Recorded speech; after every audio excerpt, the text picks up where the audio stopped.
son violaciones tanto en el aspecto de los derechos humanos y en el ámbito que se va utilizando posteriormente a los soldados en la aplicación de las leyes hormonales que emite el gobierno. El gobierno en los días pasados emitió una orden en la cual despliega a varias unidades de frontera, principalmente a las fuerzas de tareas destinadas a la lucha contra el contrabando, para que sean apoyadas por diferentes unidades militares, como ser en el lado de la frontera con el regimiento Castrillo, el regimiento de infantería Antofagasta, etcétera, etcétera, etcétera, ¿no? Pero este aspecto tiene dos aspectos que las personas tienen que entender. No se puede realizar un control de la manera que ha ordenado el gobierno porque el ejército no tiene capacidad operativa ni logística. Como he dicho, el personal de cuadros y el personal de tropa principalmente reciben una sola dotación de uniformes y ellos son quienes se compran a través de negociados internos donde les venden las rodilleras, las coderas y todo el equipo. Entonces, operativamente...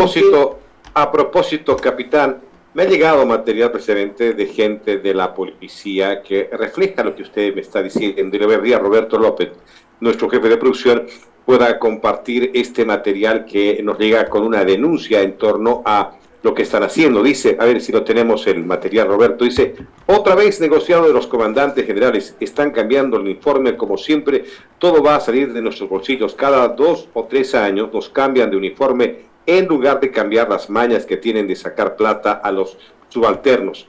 Las confeccionadoras darán su comisión a los del alto mando y nos mandan ahí. Vaya a pedirle a Roberto pues ese uniforme que nos muestra de que ellos son los de la policía, los miembros de la policía, los que deben pagar su propio uniforme. Lo mismo pasa en el ejército.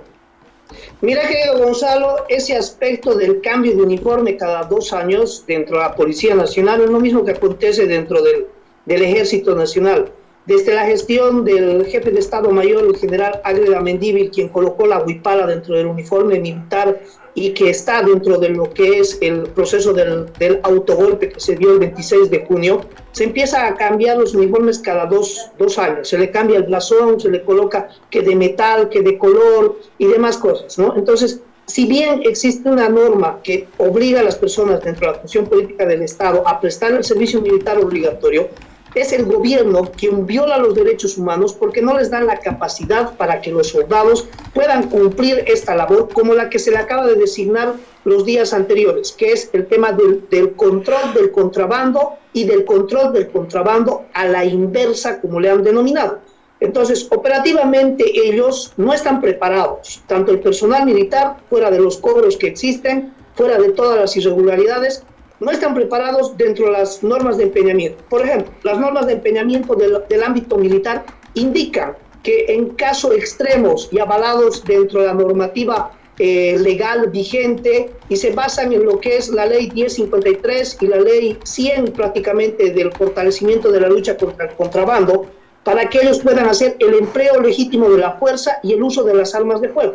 Dentro de estas normas de empeñamiento disponen al personal militar que disparen de la cintura para abajo, que es un grave error, porque prácticamente una herida o una bala perdida de la cintura para abajo a una persona que no tiene la capacidad o la puntería exacta puede realizar un daño en una arteria femoral que prácticamente va a ocasionar la muerte de la persona por desangramiento entre 2 a 5 minutos. Puede ocasionar una herida pélvica con desangrado interno que puede desarrollar una muerte de una persona entre 15 a 60 minutos, dependiendo el tipo de daño que se haya hecho con el arma de fuego. Entonces, desde las reglas de empeñamiento, la aplicación operativa del ejército está fuera de lugar porque no tenemos como militares la capacidad en base al entrenamiento.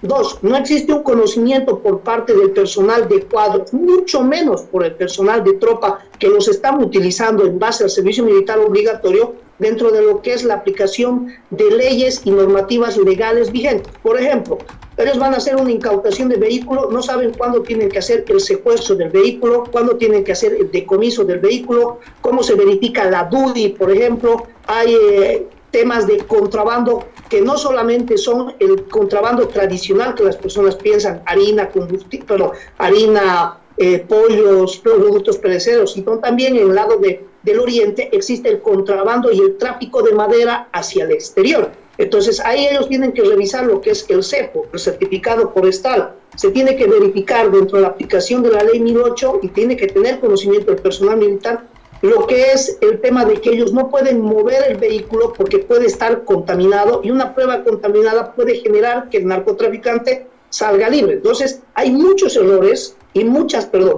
ausencias dentro de la aplicación de la ley que ha generado el gobierno. Entonces el Ejército y las Fuerzas Armadas no están preparadas operativamente dentro de las reglas de empeñamiento que están fallando, no tienen un conocimiento legal de la normativa legal vigente, hay delitos con nexos que vienen producto no solamente del control del contrabando, porque ¿qué ocurre? Y te coloco el ejemplo que ha ocurrido en varias circunstancias. Si dentro del control que ellos están haciendo verifican que hay una menor de edad que aparentemente está siendo transportada o sacada del lugar de origen y está siendo secuestrada, trata y tráfico de personas. Entonces ellos tienen que comunicarse con la entidad apropiada, que es la Defensoría de la Niñez, para que a la 1, 2, 3, 4 de la mañana se presenten en el lugar y puedan hacer todo el procedimiento legal. Se ha coordinado con estas instituciones que están presentes allá, van a estar presentes. Dígame. Por favor, por lo que está diciendo ¿usted descartaría que las Fuerzas Armadas salgan a las calles en estos momentos donde se pretende convulsionar con estas marchas que se dan? ¿Estaría descartada esa posibilidad ante también la falta de un acuartelamiento en las Fuerzas Armadas? No, mira, me parece muy raro. Yo no descarto que las Fuerzas Armadas salgan. Es más, las Fuerzas Armadas han salido. Se ve videos en diferentes medios de comunicación social y en medios de la página oficial del Ejército, en la cual se muestran oficiales dando parte de que se encuentran desplazados en el control del contrabando. Pero ellos no se encuentran operativamente preparados para hacer por las cosas que he mencionado todos. Te coloco un ejemplo. El Regimiento de Caballería 6, Capitán Agustín Castrillo Cabezas, acantonado en la localidad de Puerto Suárez, en el departamento de Santa Cruz, presenta de que se encuentran realizando un control, un puesto de control fijo, o sea, un puesto de control fijo entre la intersección de Carmen de la Frontera, Mutún y Puerto Suárez. Y yo digo, las personas que conocen Puerto Suárez o han ido por allá, Carmen de la Frontera no tiene mucho tráfico de contrabando. No entras por allá. Entonces me imagino si están en un punto entre Carmen de la Frontera y el Mutún, deben estar acantonados o deben estar colocando un puesto de control sobre la carretera bioceánica cerca del ex matadero de Puerto Suárez, que prácticamente es un puesto de control por cumplir, porque estás yendo a un lugar donde no vas a generar. Ellos tendrían que haberse colocado en la frontera, en Arroyo Concepción. Se tendría que haber el tema también no solamente del contrabando de productos perecederos, sino también el contrabando que sale a través de la Gaiba, que son de minerales preciosos y semipreciosos, como ser la bolivianita y que son los diamantes, que salen en el lado de Carmen Rivero Torres. Entonces, por el lado de Carmen Rivero Torres se ingresa al sector de la Gaiba, pasando por Rincón del Tigre, La Calera y lo que es la Gaiba y demás. Entonces, por el mismo lugar se puede salir o se puede generar una ruta que sale por el lado de Roboré. Entonces, tiene que haber control, no solamente en ese aspecto, si estamos haciendo lucha del contrabando, ¿no? Entonces, operativamente no están desplegadas las unidades correctamente.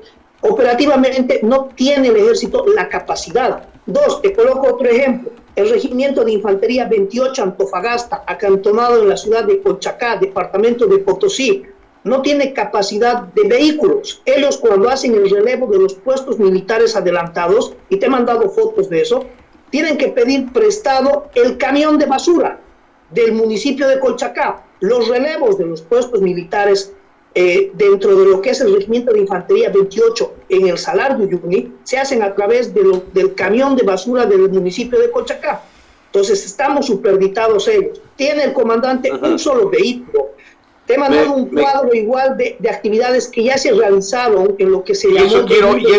Y eso quiero hablarle después de la pausa. Y quiero que me diga también cómo está coadyuvando las Fuerzas Armadas en el tema del control de combustible en este momento. Permítame una pausa. En los venideros se puede ver igual de que dentro del aspecto logístico que te he mandado planeamientos realizados en anteriores oportunidades, en lo que se llamaron, por ejemplo, el plan de operaciones relámpago, que se lo inició anteriormente con las fuerzas de tarea conjunta, de que en esa época el kilómetro operativo de los vehículos del ejército, de los mejores vehículos del ejército, era de 4 a 1. ¿Qué quiere decir eso?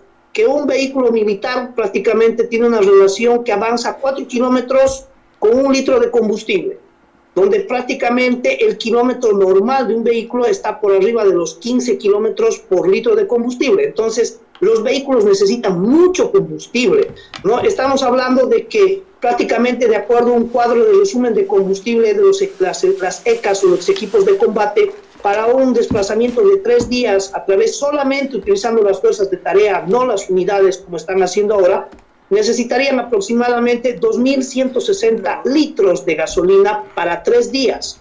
Y estamos hablando que necesitarían aproximadamente 6.696 litros de combustible en diésel solamente para poder 3 días, por lo más bajo. Entonces, yo digo ahorita el ejército, viviendo la crisis de combustible que tiene el país, tiene la capacidad para poder adquirir 6.000 litros de combustible ahorita, donde prácticamente todo el país está colapsado. ¿Cuál es la problemática y el problema que existe en lugares, por ejemplo, como Patacamaya, donde prácticamente se hace el control del combustible que sale hacia Chile, que es uno de los principales lugares donde se saca el diésel hacia Chile? Entonces, yo me pregunto, ¿será que el ejército, por órdenes del general Aguilar, comandante de ejército, están desviando el combustible que están incautando en lugares como Patacamaya y están siendo almacenados en lo que es el centro de mantenimiento del ejército y están pudiendo dar cobertura a la orden presidencial?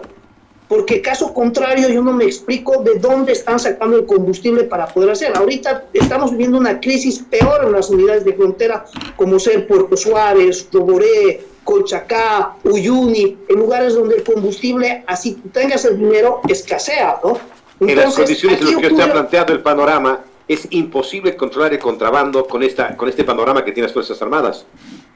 Es imposible controlar, uno, por las distancias. Mira, el Regimiento de Infantería 28 Colchacá tiene un solo vehículo, la camioneta que se fue asignada para el comandante, que es una camioneta Hilux de esas camufladas, que prácticamente ya está entrando a las últimas etapas de su vida, de su ciclo de vida.